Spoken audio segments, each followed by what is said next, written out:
നമസ്കാരം. ഞാൻ ഈ പറയാൻ പോകുന്ന ഒരു കഥ പണ്ട് ഞാൻ ഫേസ്ബുക്കിൽ പറഞ്ഞൊരു കഥയാണ്.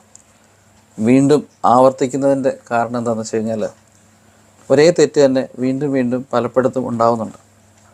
സംഭവം ഇതാണ്. എനിക്കറിയുന്ന ഒരു ഈജിപ്ഷ്യൻ കുടുംബത്തിൽ, എനിക്കറിയുന്നൊരു വ്യക്തിയുടെ സഹോദരനും ഭാര്യയും 2 മക്കളും ഒരു കാർ ആക്സിഡൻറ്റിൽ മരിച്ചു പോവുകയാണ്.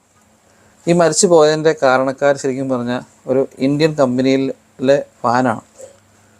ഈ ഇന്ത്യൻ കമ്പനിയിലെ വാന് നിയന്ത്രണം വിട്ട് ഈ വ്യക്തികൾ പൊയ്ക്കൊണ്ടിരുന്ന വണ്ടിയെ വന്നിടിക്കുകയും, ആ വണ്ടി ആക്ച്വലി ഒരു ബ്രിഡ്ജിൻ്റെ മണ്ടയ്ക്കായിരുന്നു. ആ ബ്രിഡ്ജിൻ്റെ മുകളിൽ നിന്ന് ഈ വണ്ടി താഴേക്ക് കുത്തനെ മറിഞ്ഞ് തലകീഴായി മറിഞ്ഞ് വീഴുകയും അതിലുണ്ടായിരുന്ന 4 വ്യക്തികളും, ആ കുഞ്ഞടക്കം, അവർ മരണപ്പെട്ടു. സ്പോട്ടിൽ തന്നെ മരിച്ചുപോയി.